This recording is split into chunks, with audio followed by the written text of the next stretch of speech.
मैं हूं आपके साथ ऋतु ज्ञानवानी और सबसे पहले बात आज मानसून सत्र की। आज एमपी विधानसभा का मानसून सत्र है। 24 जुलाई तक चलेगा यह मानसून सत्र और सत्र के पहले कार्य मंत्रणा समिति की बैठक होनी है। सीएम डॉक्टर मोहन यादव शामिल होंगे इसमें।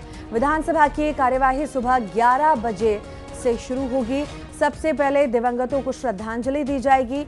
यूसीसी समेत कई अहम विधेयकों पर इस दौरान चर्चा भी होगी।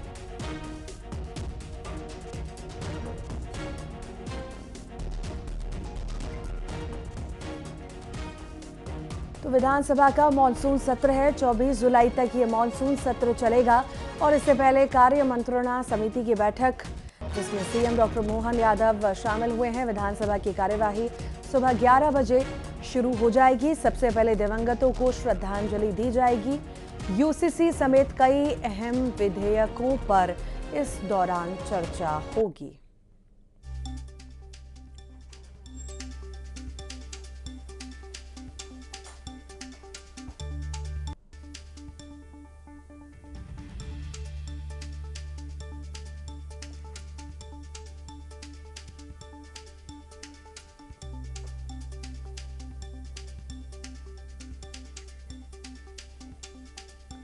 तो मानसून सत्र में हंगामे के पूरे आसार हैं।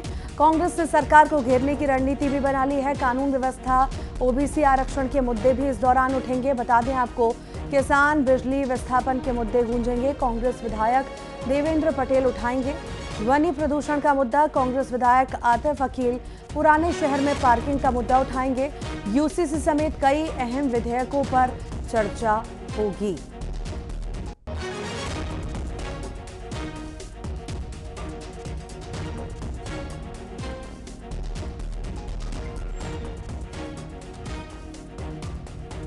मानसून सत्र की शुरुआत और उससे पहले ही हंगामे के पूरे आसार।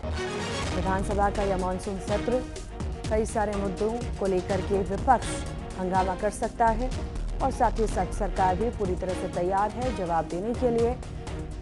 मानसून सत्र में हंगामा होने के आसार हैं। कांग्रेस ने सरकार को घेरने की रणनीति भी बना ली है। ज्यादा जानकारी भी लेंगे। सहयोगी वासु चौरे हमारे साथ जुड़ रहे हैं। वासु, मानसून सत्र में हंगामे के पूरे आसार हैं। सत्र की शुरुआत हो रखी है पर कांग्रेस ने इससे पहले ही सरकार को घेरने की रणनीति बना रखी है। फ्रेम बताना।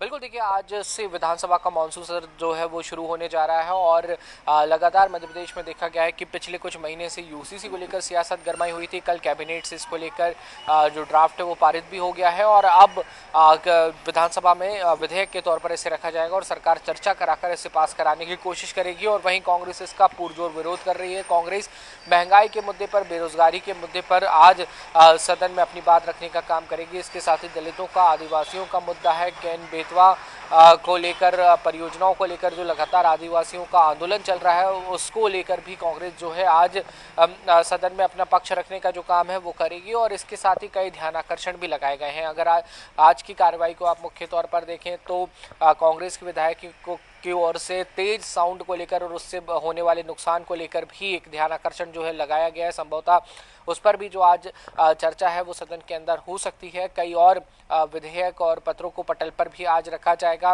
विधानसभा की कार्रवाई करीब 11 बजे शुरू होगी। इसके पहले कार्य मंत्रणा समिति की बैठक होगी जिसमें मुख्यमंत्री डॉक्टर मोहन यादव और विपक्ष के जो नेता प्रतिपक्ष हैं उमंग सिंगार वो शामिल होंगे। कई और नेता भी इसमें शामिल हो सकते हैं और पूरी विधानसभा की कार्रवाई की एक रूपरेखा जो है वो बनेगी।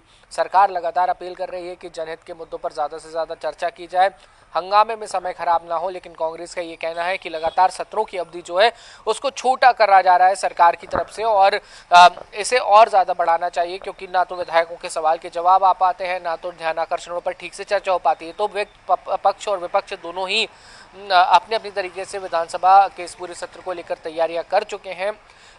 कल से जब अन्य जो महत्वपूर्ण चर्चाएं वो शुरू होंगी तो उसके लिए आज शाम को बीजेपी ने भी विधायक दल की बैठक बुलाई है कि जो प्रश्न लगाए गए हैं और जो विपक्ष घेरने की तैयारी कर रहा है उन्हें कैसे जवाब देना है, इसकी भी एक व्यापक रणनीति बनाई जाएगी। जी वाकई कांग्रेस सरकार को घेरने की रणनीति तो बना करके निकल रही है और हंगामे के आसार देखे जाएंगे।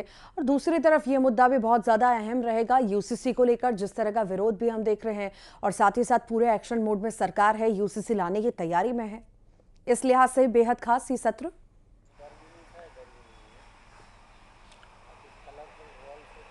बिल्कुल देखिए यही एक सबसे महत्वपूर्ण एजेंडा जो है वो होने वाला है इस पूरे विधानसभा सेशन का, क्योंकि कल कैबिनेट ने यूसीसी को मंजूरी दी है और उसमें तमाम उन क्लॉज का जिक्र हुआ है जिसको लेकर विवाद रहा, चाहे फिर वो लिव इन रिलेशनशिप की बात हो, चाहे फिर वो शादी विवाह और तलाक को लेकर यूसीसी में जो जिन क्लॉजेस को डाला गया है कि अब अदालत के बाहर विवाह विच्छेद नहीं हो पाएगा, किसी भी स्थिति में कोई भी धर्म संप्रदाय हो समुदाय हो, एक से ज़्यादा विवाह जो है उसको कानूनी मान्यता नहीं मिलेगी और अगर कोई ऐसा करता है तो फिर उसके खिलाफ कानूनी कार्रवाई जो है वो की जाएगी। तो ये सारी चीज़ें जो हैं वो यूसीसी के नए ड्राफ्ट में मध्य प्रदेश सरकार ने रखी हुई हैं और इसको कल कैबिनेट ने हरी झंडी दे दी है।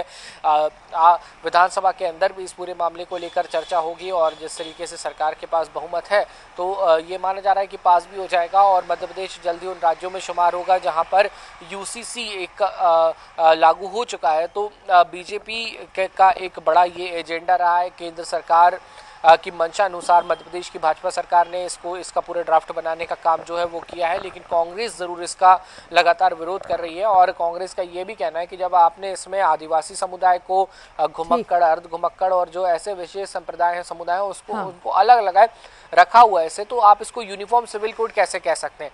तो ये सारे सवाल जो हैं उनके इर्द गिर्द राजनीति मध्य प्रदेश की गरमाने वाली है। ठीक, बहुत शुक्रिया फिलहाल वासु।